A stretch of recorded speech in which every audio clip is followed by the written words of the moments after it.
Welcome back to another edition of the Here We Go podcast. First of all, I'd like to apologize that we had to cancel the show last night. Uh, Understandably so. Lowry, I'm not sure if you saw his message on X, but Lowry had to take his dog in for an emergency. As somebody who has three dogs, I completely understand that situation. I sympathize with his family. I haven't heard back from him, so I hope everything is okay. But again, totally understandable reason for us to cancel the show last night. And I wish him and his family well with whatever is going on. Getting into football, the Steelers defense just doesn't look right. There's something off. There is blame being thrown around. No specific names are being thrown out there with it, but clearly there's somebody that this defense is very unhappy with. And I'll be honest, there was a lot of cohesion in the defense in the first half of the season. And there's one common denominator since this struggle started, and it's Cam Sutton. Now, you can make the argument that we're playing better teams, but to be perfectly honest with you, we were playing playoff caliber teams at the beginning of the year. So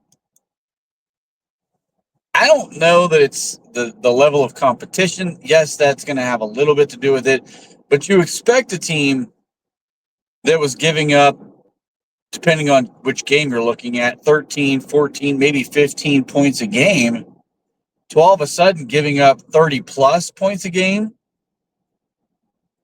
It's something drastic changed. That's not normal. When you play a good team, you're going to give up 20 plus points a game, especially when you're playing teams like the Eagles and the Chiefs that are legitimate favorites to be in the Super Bowl. When you're playing the Ravens, who are a legitimate Super Bowl threat, yeah, you're going to give up more in those games, but you're not going to more than double the points that you've given up on the season. That's the issue. You're not going to have issues where it's not even all about schematics. It is clear coverage breakdowns, time and time again. And then other players trying to fill roles for guys who aren't doing their jobs,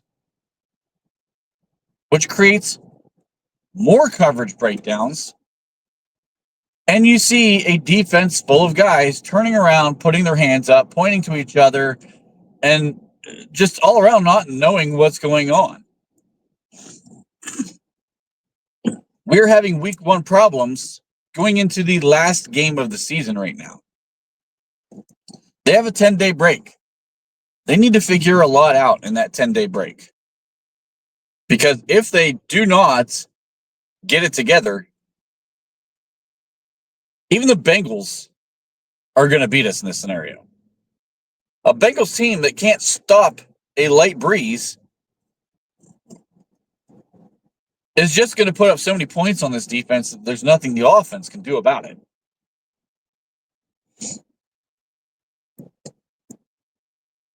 So when you hear everybody talking about the guy and the culprit, and I know different names are starting to get thrown around, I think it's clear Cam Sutton needs to be out of the game, because it's not even just about whether or not he's doing his job and, dropping into the right zones or picking up the right crosser. He's not even moving. He's not even making an attempt. His effort is just beyond pathetic at this point.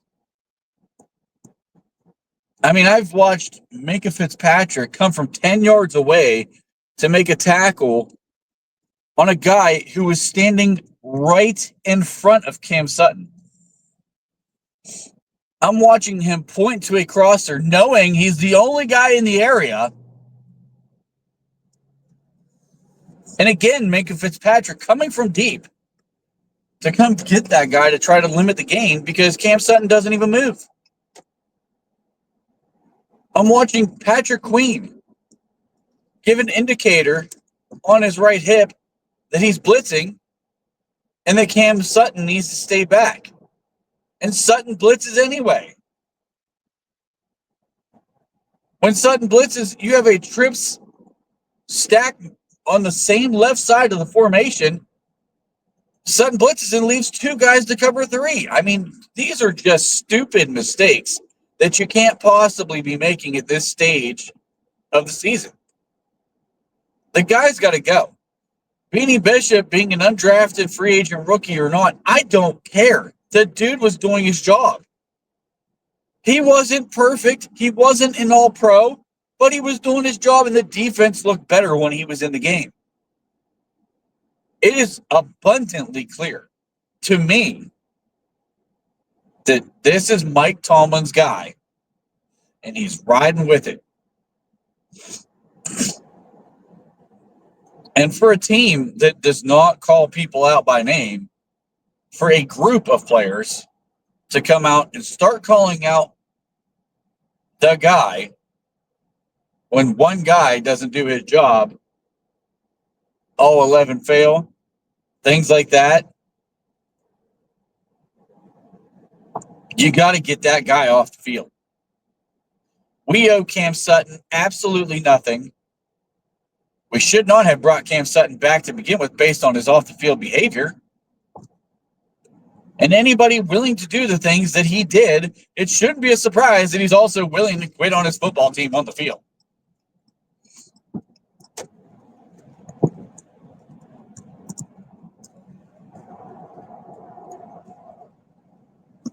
I mean, I made an argument all the way back right after this signing. You can go back and check the videos that this was a bad move.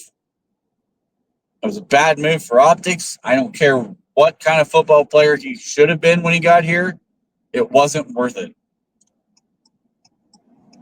And you know what? He's not even the player we thought he was going to be when he gets here. He's terrible. I mean, he's terrible. Beanie Bishop is clearly a better player right now than Cam Sutton is. Why Tomlin is sticking with this guy when we're dumping him after the season anyway, and Beanie's going to be our long-term answer in that nickel spot, I don't know. I can't quite figure out some of the decisions that Tomlin makes. All I can say is it's loyalty, it's his guys, and he sticks with them.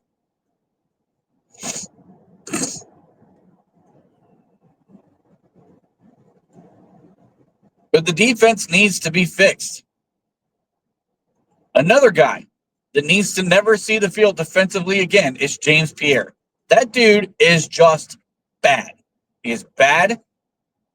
He's never been good in coverage. I've never seen this guy have a good game in my life. But you know what? He's that avatar build. He's that 6'2", 190-pound build that Tomlin loves.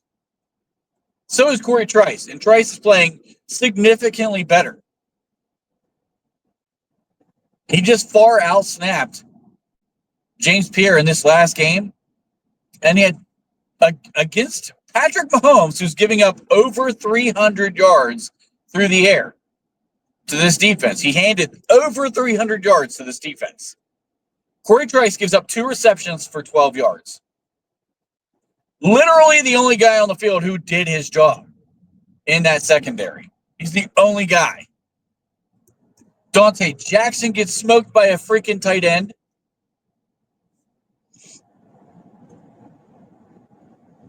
Honestly, I'm not sure Corey Trice isn't better right now than Dante Jackson is. Jackson has had some interceptions. He's put himself in the right places at the right times. You can call them luck. You can call them whatever you want. I don't care. He, for a fact, has 5 interceptions on the season. He's been in the right places to make those interceptions. Has he been tremendous in coverage this year? No. Should we resign him after this year? No. His injury-plagued season has continued. It's obviously affecting his play. I thought he was playing much better on earlier in the season than he is at this point in the season. The dude cannot stay on the field. You don't need to resign this guy. We cannot play games in the secondary the way that we've played games in the secondary.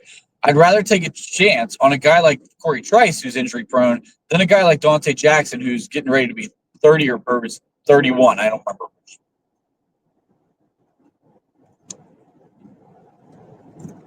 He's not getting re-signed. Honestly, I would consider benching him for Corey Trice at this point. I might be the only person in that boat, but I think, Trice had a really nice bounce back game against the Chiefs team that lit us up defensively. Patrick Mahomes was doing whatever he wanted. He was being a lot more physical than anybody else out there was. I think it's time to give Corey Trice more playing time. If he stays healthy, he could be a guy you look at as being a potential answer at the outside corner spot. I'd still draft a guy high and let those two battle it out. But Trice looks like the potential was there. And for a secondary that's getting beat, and Dante Jackson now has gotten beat a number of times in consecutive games, maybe just throw Trice out there and see what he does. I know this is not a move Tomlin's going to make week 18, but if it's me, that dude looks like a better player. I don't know. We'll see how it goes. He's very fluid in his movements and in coverage. He just needs the gameplay time to actually understand the game and pick things up a little bit better. And that comes with experience. But you have to give him the experience for him to get the experience. That's the part that kills me about the way we handle things a lot of times in Pittsburgh. If he's not out on the field, he's not getting experience to understand what's going on. I'd play him more.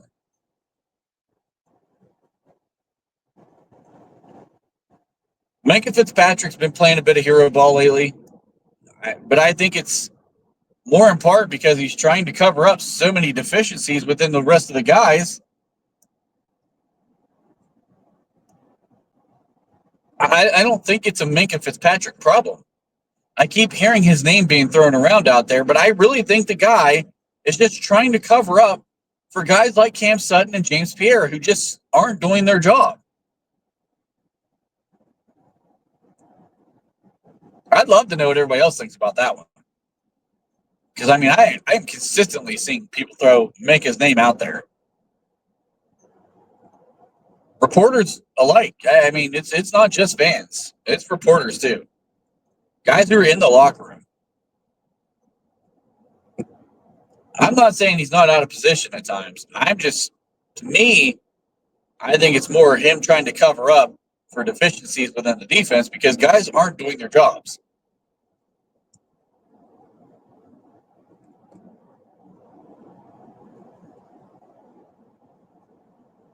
And it was clear the Chiefs just set the game plan for not only the Bengals, but everybody moving forward. If you want to beat the Pittsburgh Steelers defense, take TJ Watt, Cam Hayward, and Alex Highsmith completely out of the game. Just get the ball out of your hand quickly. Run these little bubble screens.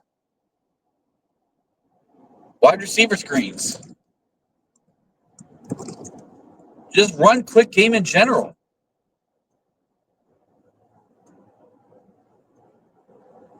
Because guys can't get a sack in 2.38 seconds, which is exactly how fast Mahomes was getting the ball out of his hands. These guys are really, really good at what they do. And I think TJ Watt is still the best player on the planet. But even a guy like that cannot beat his man in 2.38 seconds to go get a sack. They completely neutralize him in that regard. Like, you can't do anything about it if you're TJ Watt.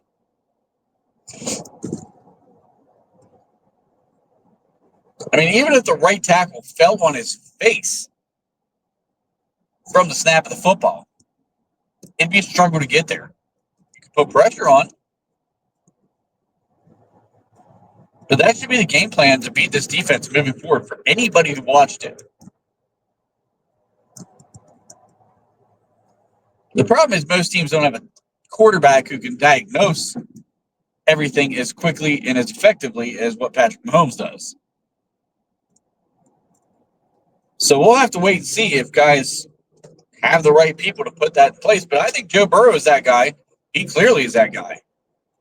Joe Burrow is a top 3 quarterback in this league. Can CJ Stroud do that? Maybe. I don't know. They haven't been the same team this year.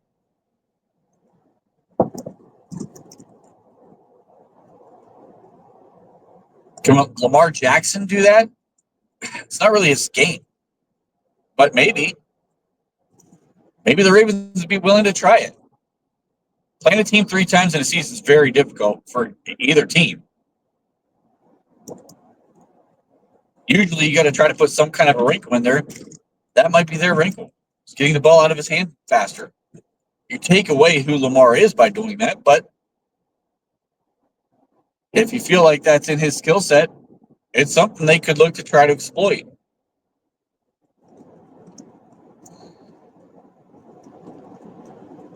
Either way, I think the clear changes that need to be made.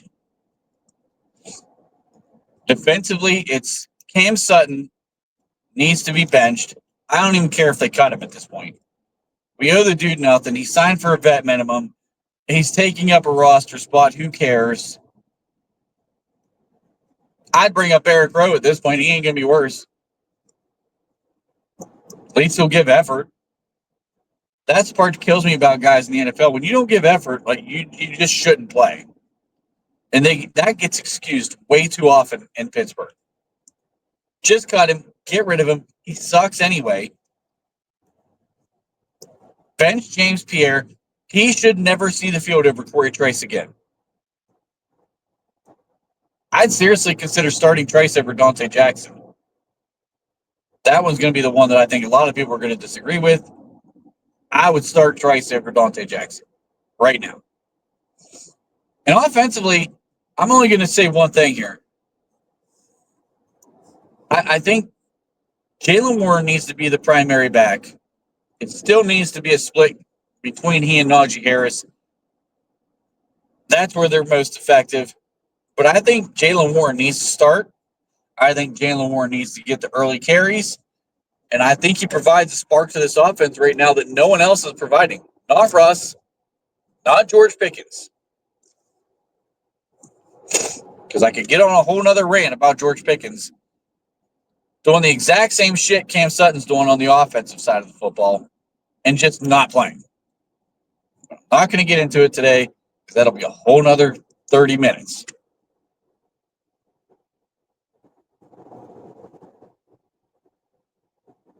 The defense better make some adjustments. They better change. And I honestly,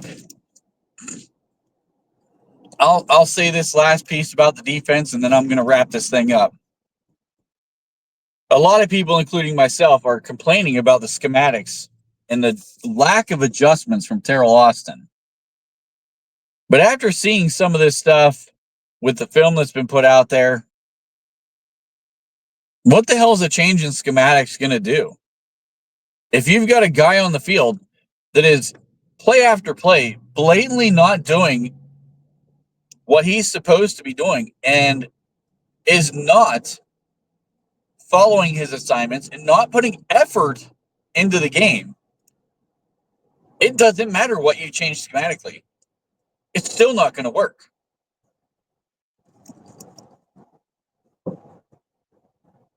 Change the player, then see if you need to change the schematics. I do still think they're slow to adjust to things. But how much of it was on the team not adjusting to what's being called? Or are the calls not adjusting to what the offense was trying to do? Right now, I think it's a combination of both. But you won't know until you get rid of the guy who's just absolutely not doing any part of his job right now or putting in any effort. Give me my Beanie Bishop back. Colin and I have been on the Beanie Bishop train since day one. Get him back in the lineup and watch this thing turn around. The defensive guys trust him. They like him. They understand he's a rookie and he's going to make mistakes. They understand he's an undrafted free agent, and they don't care. And no, neither do I. Were we saying the same thing about Mike Hilton? No. Mike Hilton earned his stripes on the field. Beanie Bishop is doing the same. Shut up about the undrafted free agent crap because I'm tired of hearing it. Too many fans, he's an undrafted free agent. So what? So what? So you're never going to play an undrafted free agent? How many of the same people in that fan base loved Jaylen Warren and wanted him to be the feature back prior to the season? I bet you most of them. Guess what he was? Undrafted free agents. How many of the fan base loved Willie Parker, Super Bowl champion? He was a feature back here for a while, right? Undrafted free agent. Shut up about the undrafted free agent. He's proved himself on the field. He needs to be on the field. Please, Mike Tomlin, put him on the field. No Steelers this weekend. Still plenty of football to watch out there. For an AFC North fan base perspective, go Broncos. Just knock the Bengals out of this thing right now. Let's just go ahead and get that over with so we can watch that fan base cry for a bit. Hope y'all have a great weekend. Talk to you soon.